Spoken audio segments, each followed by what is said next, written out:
kuwaelezea wanahabari wenzangu hii nafasi mpya ambayo Mheshimiwa Rais ameunda, na kwa kuanza amenikabidhi mimi.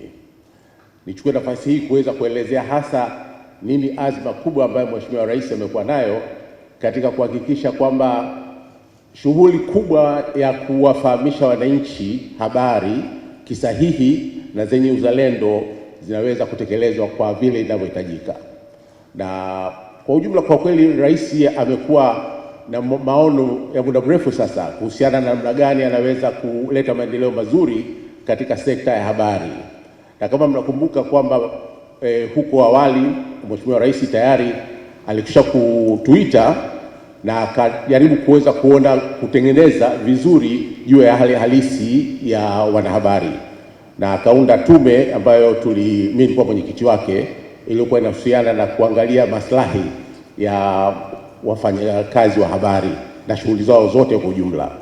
Huu ulikuwa mwanzo.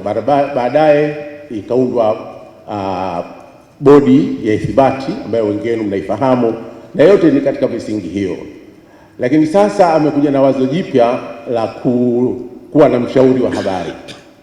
Sasa nia yake kubwa ni kuhakikisha ya kwamba tunamwasilishia kwake habari ambazo ni sahihi, na hizi habari si za upande mmoja tu, wala si habari za hapa Dar es Salaam peke yake. Ni habari ambazo ninyi sasa kama wanahabari ambao mko mikoani mtaweza kutupatia na kuweza kuziwasilisha katika njia iliyo rahisi zaidi.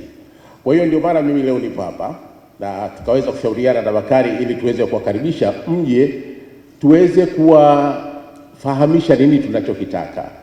Na matarajio yetu ni kwamba popote pale ambako mtakuwa mtaweza kuhakikisha kwamba mnatupatia habari sahihi, habari ambazo wananchi wa kule maeneo mlioko watakuwa wanahitaji, habari ambazo zitaweza kutupa mwanga mzuri wa kutoa sura iliyo sahihi kabisa kwetu nchini, kwa wananchi waliopo, na vile vile kwa dunia kwa ujumla. Hivi sasa dunia ina mambo mengi, teknolojia imesha take over, na ninyi ni wakati wenu wa kuhakikisha kwamba kwa kweli mnatupatia vitu vinavyoendelea katika sehemu zile, katika maeneo ambayo yana upana na maelezo ambayo yanaweza kuhakikishia kwamba tunafanikiwa. Bila ya kufanya hivyo tutajikuta siku zote kunakuwa na maswali mengi zaidi yanayojibiwa, badala ya sisi kwenda mbele na kuweza kuwa kwamba sisi ndio hasa ambao tunatoa maelezo yaliyo sahihi. Kwa hiyo matarajio yetu kwamba katika siku hizi mbili tutakapokutana hapa, ninyi na sisi tutaweza kutoa mawazo yaliyo sahihi na kufahamishana, ili hatimaye tuhakikisha kwamba tunafanikiwa katika azma kubwa kabisa ya kufahamisha umma wa Tanzania nini ambacho kinawajibika, na hasa kuisaidia serikali na hasa kumsaidia Mheshimiwa Rais katika kuhakikisha kwamba anaweza kuwasiliana na wananchi kwa upeo ulio mzuri zaidi.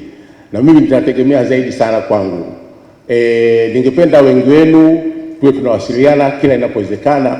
Ushauri wangu ninyi ndio utaniwezesha mimi kuweza kumpatia Mheshimiwa Rais maelezo yaliyo sahihi na yale ambayo yataweza kufanikisha si sekta hii ya habari tu, bali kwa maendeleo ya taifa letu kwa ujumla. Nawashukuru kwa kuja kwenu, na matarajio yetu katika hizi siku mbili tutakuwa na wakati mzuri wa kuweza kufanya kazi inayotakiwa. Asanteni sana, nashukuru sana.